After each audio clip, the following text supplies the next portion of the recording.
Hello. What we have here is a early 90s 8 horsepower Evinrude.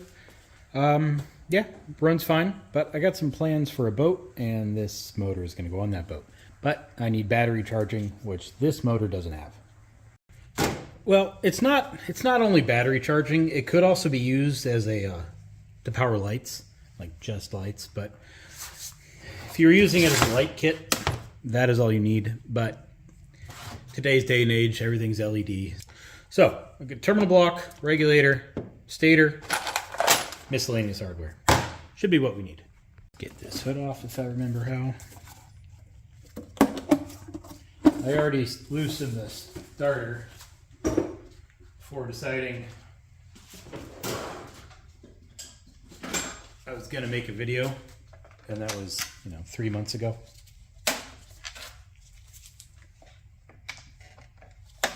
Anyway, so there's just 3 screws that hold the starter on.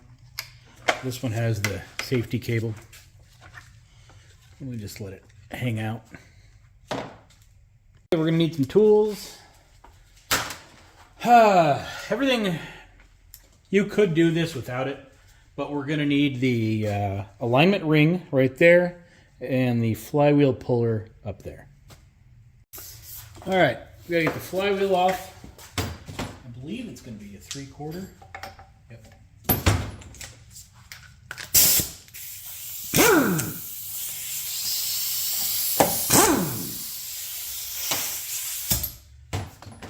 Thumbs up a little higher than I'm used to.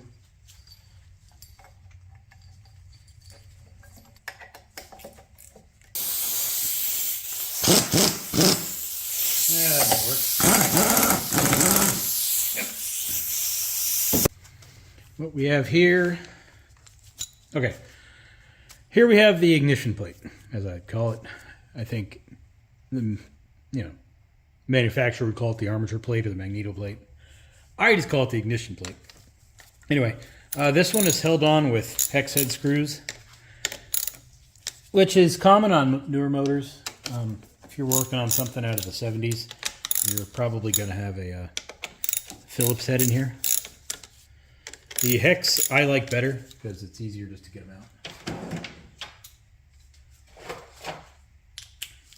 Kind of.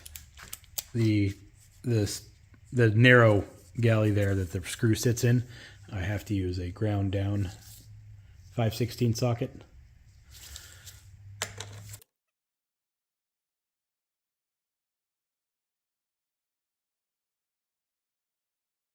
Don't take them all the way out, just loose.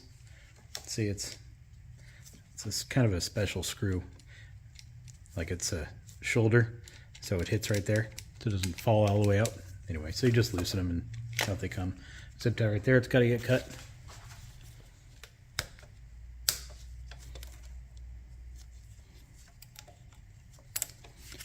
And that is a fuel line zip tie, so that's what we'll be putting back in. That runs over there. Plugged in right here. So I have a wire for the stop switch right here. So I only have that much room to work if I don't want to mess with that wire, which I don't. So you may or may not have that. Kind of depends on the motor really, but that'll give me enough room. All right. I should have done something else first, and that was loosen these screws before taking it off. These are usually a problem. But you put some weight into them. Much downforce as you can. You can usually get them loosened. There's also that clamp on the bottom. That one's fun. Yeah, like I said, fun. I had to lean over it more so than the other side, so I moved the camera out of the way. Anyway, so that retains that wire like so, and that one obviously retains the top side.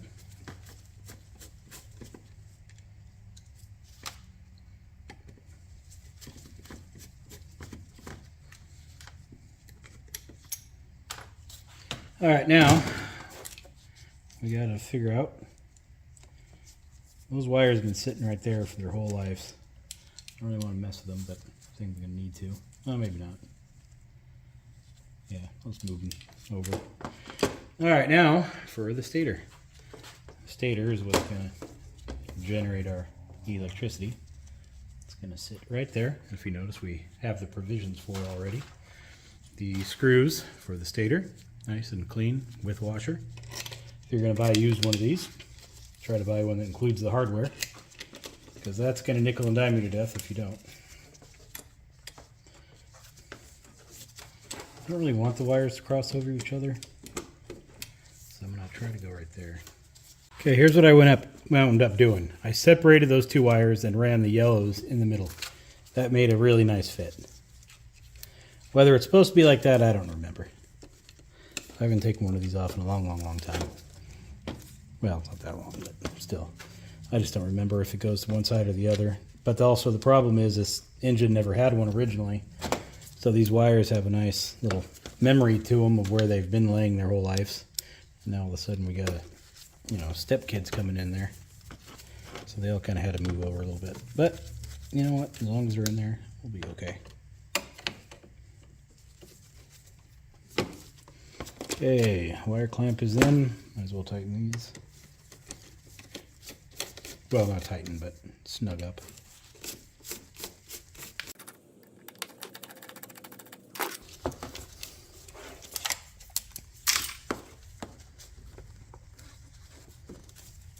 Now we make our wires lay flat again.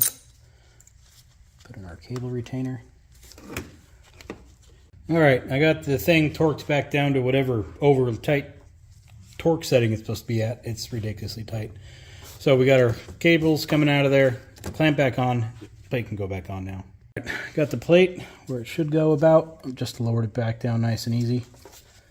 Now I gotta align this thing back with its little holes.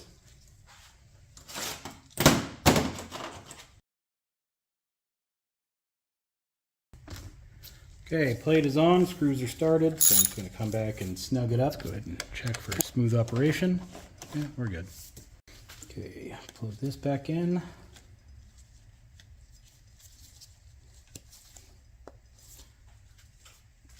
Plug retainer thing. Set right there, so we'll have our new stator wires join in. Was in there like so, or should have been. Yeah, that's it. Now, depending on what you're doing this to, if you're the fours, pretty sure the fours, 5, 6, 7.5, 8s, pretty sure they all go on this side. 20, 25, 28, 30, 35s, they all go on the starter bracket on the opposite side, the pull starter bracket. Coil alignment ring, this one is 334994. I think you can see it. You don't need it. You can kind of just feel where these bosses are to kind of move the stator where it needs to go. As long as these are flush, you're fine. But I have the tools, you might as well use it. It's a tight fit regardless. So the tool goes on there. You push the stator forward. While holding it forward, you just snug in the screws.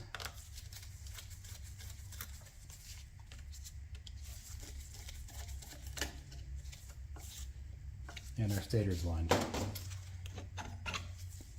Nice and flush. But again, you don't need to worry about the ring. You just make these flush and you're fine. I think the ring is really more, well, it's for perfection, but it's also in a production facility like your repair shop where you need to do this quick. That's where the ring comes in. All right, let's tighten these down back to their too tight spot they're supposed to be at. Might as well check these while we're here. That's stripped, that's good.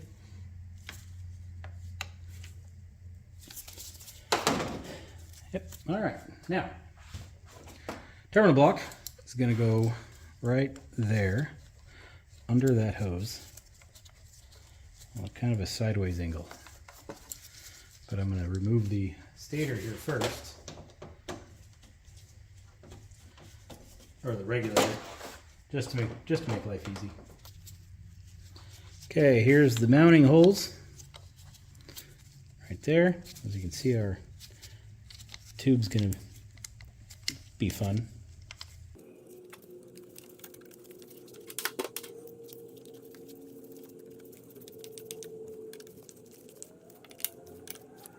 All right, this one is kind of, why am I dropping screws? This model uses it's a little more unique because it doesn't have a little mounting boss for the regulator like most other engines would.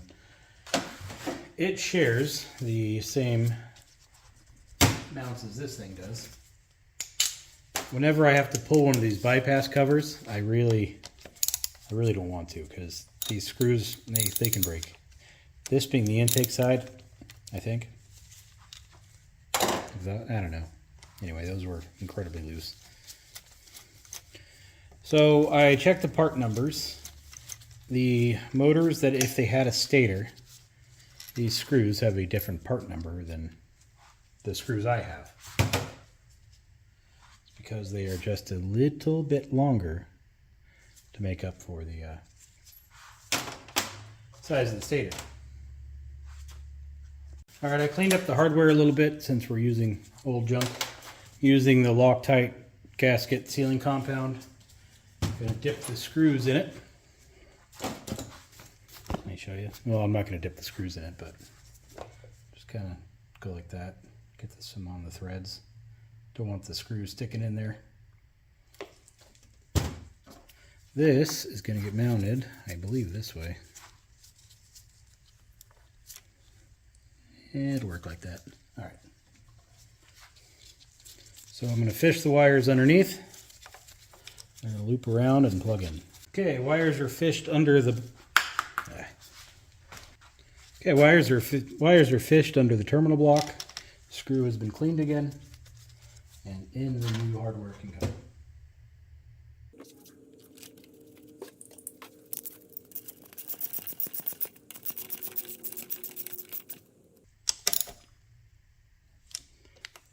See if we can get this tube off without breaking the fitting. Perfect. All right, I'm going to need to access the red wire. So I'm not going to put the red wire right here, which is where I believe I took it off the terminal block. I'm going to put it down there. Okay, this is one of those multi-bit screwdriver things. Bits are long gone, but the screw size fits perfectly in there. So I'm going to put the gray in the middle. Usually that's where you're going to find it.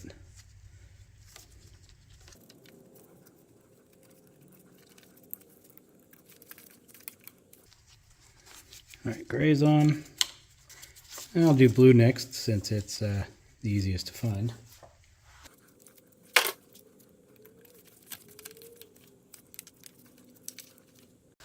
All right, all those are connected, terminal block's on, that's tightened down.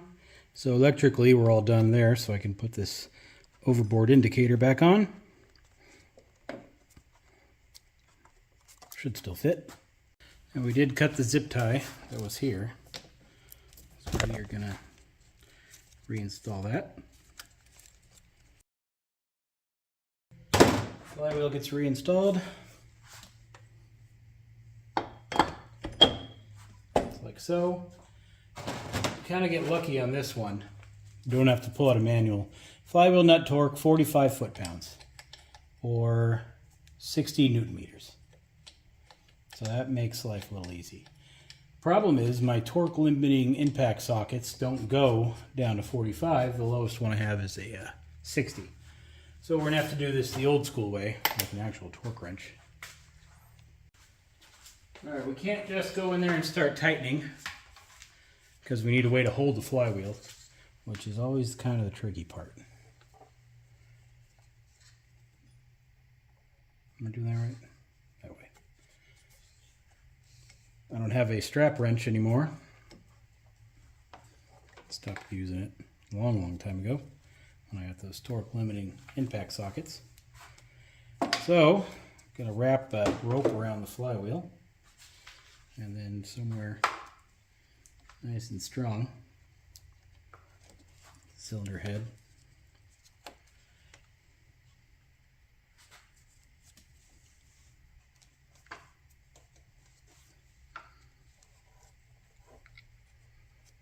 Right to there. Should do it. Yeah. And we will torque this thing down. Slipped.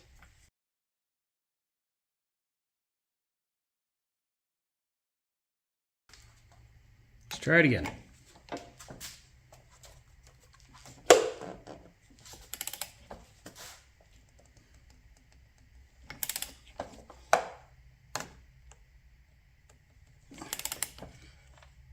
Got it. Now we just put the starter back on.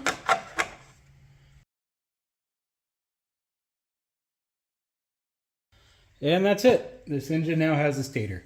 Engines get the tachometer signals from that gray wire coming off of the stator.